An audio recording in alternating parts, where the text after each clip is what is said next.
Sholay film में बसंती के लिए बीरू पानी की टंकी पर चढ़ गया था, लेकिन गोरखपुर में बीरू के लिए बसंती 11,000 हाई वोल्टेज लाइन के खंभे पर चढ़ गई। हाई वोल्टेज ड्रामा शुरू हुआ। ड्रामा देखने के लिए हजारों की भीड़ में जन सैलाब उमड़ गया। उसी बीच में इस घटना का पूरा वीडियो किसी ने रिकॉर्ड करके सोशल मीडिया पर अपलोड कर दिया। अब देखते ही देखते पूरे देश में ये हंगामा पूर्ण रूप से फैल चुका है। तो आज की जो मैं घटना सुनाने जा रहा हूँ, ये घटना है गोरखपुर के पिपराइच थाना क्षेत्र की। बुधवार दोपहर तकरीबन 12 बजे के आसपास की गोरखपुर में 34 वर्षीय महिला का किसी व्यक्ति से प्रेम हो गया और प्रेम के चलते वो महिला अपने पति से जिद करने लगी कि अपने प्रेमी को हमें घर पर रखना है। पति बार बार विरोध कर रहा था। पति उसकी बात को मान नहीं रहा था। वो कह रहा था कि ऐसा हम कराप नहीं करने देंगे, क्योंकि हमारे 3 बच्चे हैं। 3 बच्चों की हम जिंदगी नहीं बर्बाद कर सकते। हमारा सर शर्म से झुक जाएगा, इसलिए इस चीज का तो परमिट हम आपको कराप नहीं दे सकते हैं। तो पत्नी की जिद थी, पति का विरोध था। इसी के चलते दोपहर 12 बजे बुधवार का दिन था। गांव के पास 11,000 हाई वोल्टेज लाइन थी और उसी लाइन के खंभे पर पत्नी चढ़ जाती है। हालांकि पति का नाम गोविंद था। गोविंद समझाने की कोशिश करता है, लेकिन वो नहीं मानती है। हाई वोल्टेज खंभे के ऊपर चढ़ जाती है। चढ़ने के बाद मजबूती से तार को पकड़ लेती है। आनन फानन में गोविंद डर जाता है। डरने के बाद वो पुलिस को सूचित करता है, क्योंकि 11,000 हाई वोल्टेज लाइन का मामला था। बस गनीमत इतनी थी कि लाइन उस समय कटी हुई थी, नहीं तो कोई बड़ा हादसा भी हो सकता था। पुलिस जब मौके पर पहुंचती है, विद्युत विभाग को सूचित किया जाता है, सिट डाउन लिया जाता है। उस महिला को समझाने की कोशिश की जाती है, लेकिन वो महिला मानती नहीं है। वो कहती है कि अगर हमारे प्रेमी को घर में नहीं रहने देंगे तो मैं नीचे उतरने वाली नहीं। पति भी समझाता है, गांव के लोग भी समझाते हैं, लेकिन वो महिला शायद इज्जत और मर्यादा बेच चुकी थी। इज्जत और मर्यादा उस महिला ने नीलाम कर दिया। इसी वजह से वो मानने को तैयार नहीं थी। पत्नी की जिद, पति की असहमति, इसी के बीच में फंसी हुई महिला पुलिस समझाने की कोशिश कर रही है, लेकिन वो मानने को तैयार है। बहुत कोशिश की जाती है, हर तरीके से समझाया जाता है कि तुम्हारे 3 बच्चे हैं, ये बच्चे बड़े होंगे तो इनका सर शर्म से झुक जाएगा। आपके पति का तो सर शर्म से आज ही झुक जाएगा। बच्चे किसी के सामने जाएंगे तो बच्चों को लोग क्या कहेंगे? बेचारे किसी से बात नहीं कर पाएंगे। अगर किसी से वो कुछ कहना चाहेंगे तो उसके मुंह पर एक तमाचा होगा कि तुम्हारी माँ कैसी थी, तुम दूसरे को ज्ञान देने वाले कौन होते। इस तरीके के तमाम सवाल उठेंगे। ऐसा करना ठीक नहीं है। पुलिस भी समझाती है, गांव के लोग समझाते हैं। देखते ही देखते आसपास के जितने गांव थे, अन्य गांवों के लोग भी वहां इकट्ठा हो जाते हैं।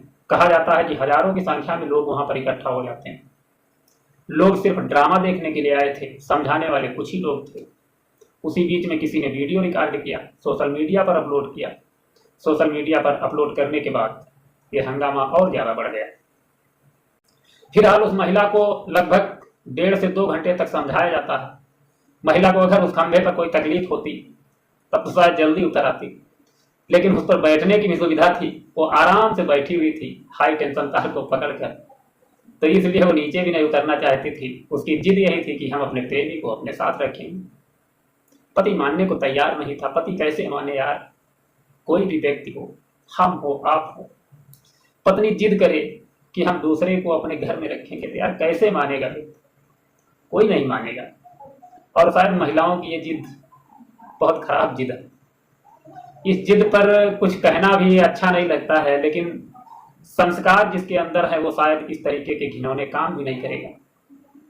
अगर हम आप समझदार हैं, हमारे आपके अंदर संस्कार हैं, माँ बाप ने हमें अच्छी शिक्षा दी, अच्छे लोगों के साथ हमारा बैठना उठना रहा है, तो शायद इस तरीके के काम हम करेंगे ही नहीं।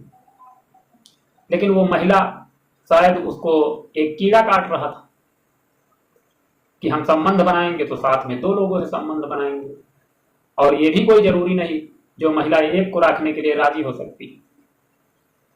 तो शायद वो 4 भी रख सकती है, उसे 4 रखने में भी तकलीफ नहीं होगी।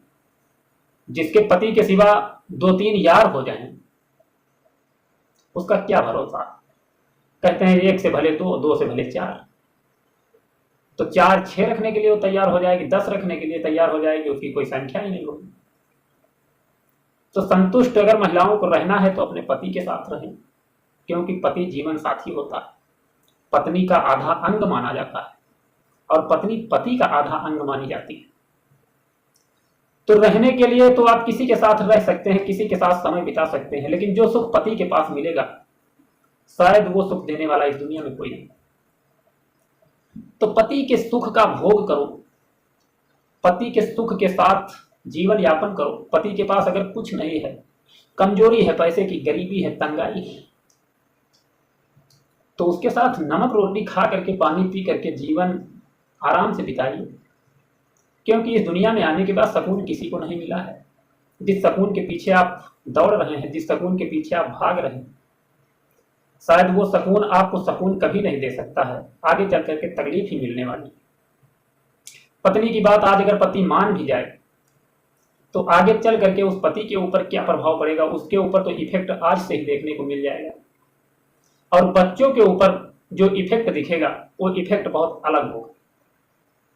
बच्चे जीवन भर अपनी मां को कभी माफ नहीं कर पाएंगे। माता अगर बच्चों की कुमाता बन बैठे तो इससे बड़ी शर्म की बात और क्या हो सकती है। अपने सुख के लिए अपने बच्चों की जो महिला जिंदगी बर्बाद कर दे, अपने सुख के लिए अपने पति का सर अगर शर्म से जो महिला झुका दे, वो महिला इस जीवन में, इस दुनिया में क्या नहीं कर सकती, शायद वो सब कुछ कर सकती है। तो आप लोगों से हम गुजारिश करते रहते हैं, बराबर गुजारिश करते रहते हैं, और आप लोगों से कभी हम ये नहीं कहते हैं कि हमारे चैनल को आप सब्सक्राइब कर दीजिए। हमारे मुंह से आप लोगों ने कभी नहीं सुना होगा, इतनी वीडियो हमने अपलोड की है, लेकिन कभी हमने नहीं कहा। क्यों नहीं कहा?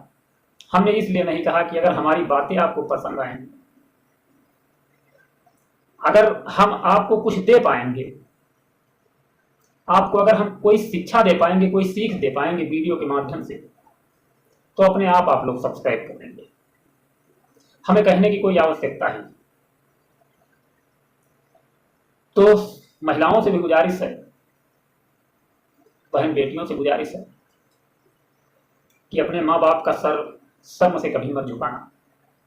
महिलाओं से गुजारिश है कि अपने पति के साथ सुकून की जिंदगी बिताना, क्योंकि जो पति जीवन में आराम देगा, जो सुख देगा, दुनिया में आप चाहे 50 लोगों के साथ रह लें, लेकिन सुख मिलने वाला नहीं है। लोग सुख तभी तक आपको देंगे जब तक आपके शरीर में खूबसूरती है, जब तक आपके शरीर में ताकत है। जिस दिन आपकी खूबसूरती ढल गई, जिस दिन आपके शरीर से आपकी ताकत खत्म हो गई, उस दिन से आपको कोई पसंद करने वाला नहीं। सिर्फ पति ही एक ऐसा इंसान है जो हर अवस्था में आपको पसंद करेगा। आप बीमार होंगे तभी वो इलाज करेगा, पैसा लगाएगा, क्योंकि उसे आपको प्रेम है। और जो अन्य लोग होंगे उनको आपसे प्रेम नहीं होगा, उनको आपके शरीर से प्रेम होगा, आपकी खूबसूरती से प्रेम होगा। आप बीमार पड़ जाएंगी, कोई आपको देखने नहीं आएगा, कोई आपकी मुलाकात करने नहीं आएगा। क्यों नहीं आएगा? क्योंकि आपके शरीर की वो खूबसूरती ढल चुकी है, आप बीमार हो चुके हैं, आपके शरीर में ताकत नहीं बची है। इसलिए पति को समझने की कोशिश कीजिए।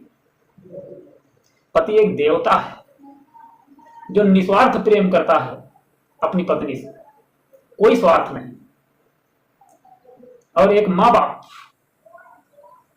अपने बच्चों से निस्वार्थ प्रेम करते हैं, कोई चाहत नहीं। अब इस घटना से हम लेना चाहेंगे इजाजत, मिलेंगे नेक्स्ट वीडियो में। तब तक अपना ख्याल रखना, अपने बच्चों का ख्याल रखना। जय हिंद, जय भारत।